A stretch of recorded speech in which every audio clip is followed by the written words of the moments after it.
فَبِأَيِّ آلَاءِ رَبِّكُمَا تُكَذِّبَانِ۔ انسانی گردے کی قیمت مفتی محمد تقی عثمانی حفظ اللہ فرماتے ہیں کہ کراچی میں گردے کے ایک اسپیشلسٹ ہیں۔ ان سے ایک مرتبہ میرے بھائی نے پوچھا کہ آپ ایک انسان کے جسم سے گردہ نکال کر دوسرے انسان کو لگا دیتے ہیں، لیکن اب تو سائنس نے بہت ترقی کر لی ہے، تو کوئی مصنوعی گردہ کیوں نہیں بنا لیتے تاکہ دوسرے انسان کے گردے کو استعمال کرنے کی ضرورت ہی نہ پیش آئے۔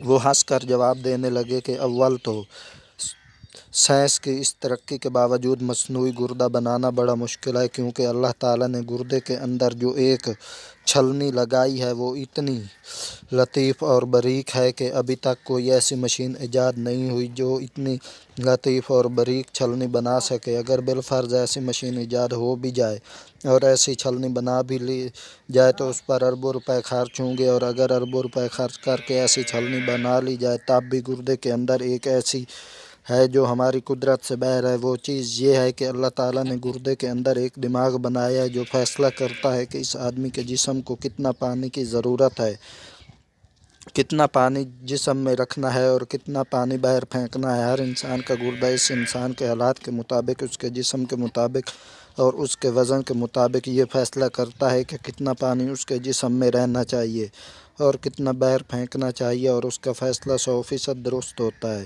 اس کے نتیجے میں وہ اتنا پانی جسم میں روکتا ہے جتنے پانی کی ضرورت ہوتی ہے، اور ضرورت سے زائد پانی پیشاب کی شکل میں جسم سے باہر پھینک دیتا ہے۔ لہٰذا اگر ہم اربوں روپے لگا کر مصنوعی گردہ بنا بھی لیں تب بھی ہم اس کا وہ دماغ نہیں بنا سکتے جو اللہ تعالیٰ نے ہر انسان کے گردے میں پیدا فرمایا ہے۔ فَبِأَيِّ آلَاءِ رَبِّكُمَا تُكَذِّبَانِ۔ تو تم اپنے پروردگار کی کون کون سی نعمتوں کو جھٹلاؤ گے؟ بحوالہ اسلام اور ہماری زندگی۔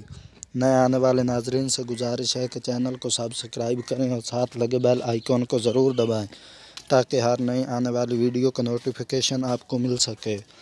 ویڈیو پسند آئے تو لائک اور کمنٹ ضرور کیا کریں۔ Thanks for watching.